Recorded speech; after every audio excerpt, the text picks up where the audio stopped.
Question number 14 है यहाँ पर हमारा। अब a train covered a certain distance at a uniform speed, if the train could have been 10 kilometers faster, it would have taken 2 hours less than the scheduled time, and if the train were slower by 10 kilometers per hour, it would have taken 3 hours more than the scheduled time. Find the distance covered by the train.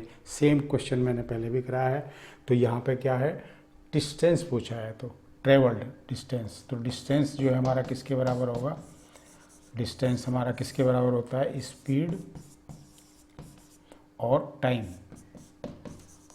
Speed into time के बराबर होता है। तो speed हमने suppose करो x kilometre per hour मान ली, और time जो हमने मान लिया वो y आवर्स मान लिया, ठीक है। मतलब x डिस्टेंस को वो y टाइम में, sorry x kilometre per hour के हिसाब से y आवर्स उसको लगते हैं उस डिस्टेंस को कवर करने में।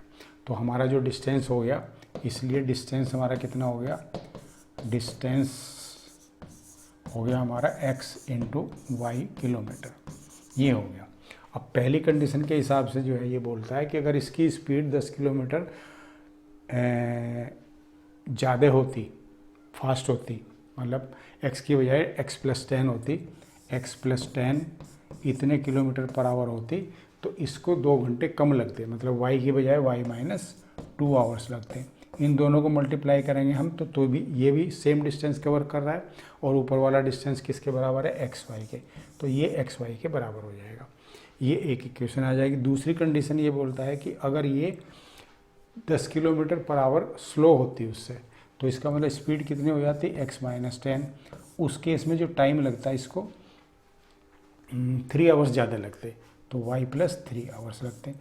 इस केस में भी हमारा जो है ये डिस्टेंस के बराबर हो जाएगा, क्योंकि जितना टाइम लगा और जितनी स्पीड है, ट्रेवल डिस्टेंस तो उतना ही है ना, सेम, तो सबका ये हमारा, तो ये पहली इक्वेशन आ गई, ये दूसरी आ गई हमारी।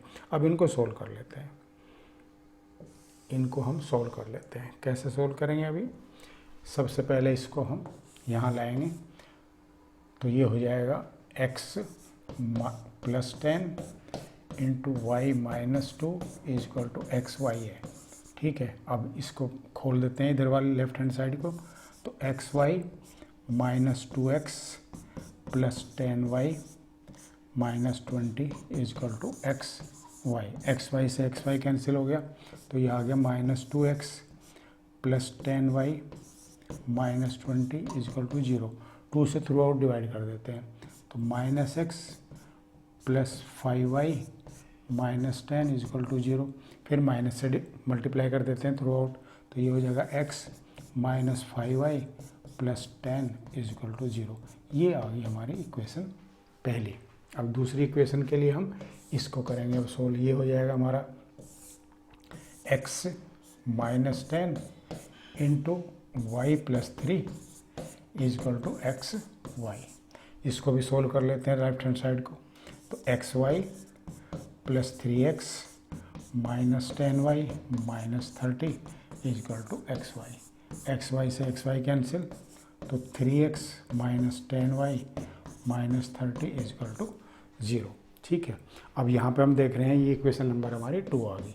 इक्वेशन नंबर में x है, यहाँ पे 3x है, तो इक्वेशन नंबर 1 को 3 से मल्टीप्लाई करके इसके नीचे रख देते हैं, तो ये हो गया 3x - 15y + 30 = 0। नहीं, ये माइनस ही होगा यहाँ पे, सॉरी ये गलत है, ये भी माइनस होगा, ठीक है। जस्ट ए मिनट,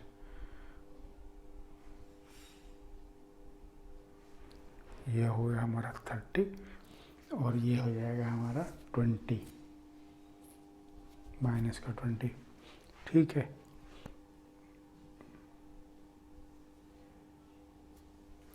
कहीं हमारा मिस्टेक हो गया, देखते हैं किसी उसका x + 10 y - 2 = xy, x - 10 y + 3, ठीक है। तो ये हो गया xy -2x + 10y - 20, xy cut गया, -2 + 10y - 20, 2 से डिवाइड किया, हाँ, तो ये गड़बड़ हो गया ना हमारा, ये हमारा माइनस का प्लस हो जाएगा यहाँ पर, क्योंकि माइनस से हमने मल्टीप्लाई किया ना, तो ये +10 हो जाएगा, ये भी प्लस हो जाएगा हमारा यहाँ पर। अब इसको हम क्या करेंगे, माइनस प्लस माइनस, तो ये x तो कट गया, यहाँ पर हो जाएगा प्लस का 5y और माइनस का 60 इजकल टू 0, तो 5y is equal to 60, y is equal to 12 आ गया हमारा। ठीक है, अब इस y की वैल्यू को हम यहाँ पर पुट कर देते हैं, इस वाले इसमें कर देते हैं, तो ये हो जाएगा x minus 5 into 12 plus 10 is equal to 0, तो x minus 60 plus 10 is equal to 0, x minus 50 is equal to 0, x is equal to 50। तो हमारा जो स्पीड आ गई इतने किलोमीटर पर आवर आ गई, और टाइम जो आ गया वो हमारा 12 आवर्स आ गया। तो इसका मतलब जो डिस्टेंस है वो कितनी हो जाएगी हमारी, देयरफॉर डिस्टेंस कितनी हो जाएगी, x into y which is equal to x की वैल्यू हो गई हमारी 50 इंटू 12, ये हो जाएगा हमारा 600 किलोमीटर। तो डिस्टेंस जो है हमारी 600 किलोमीटर है, ये हमारा इसका आंसर आएगा।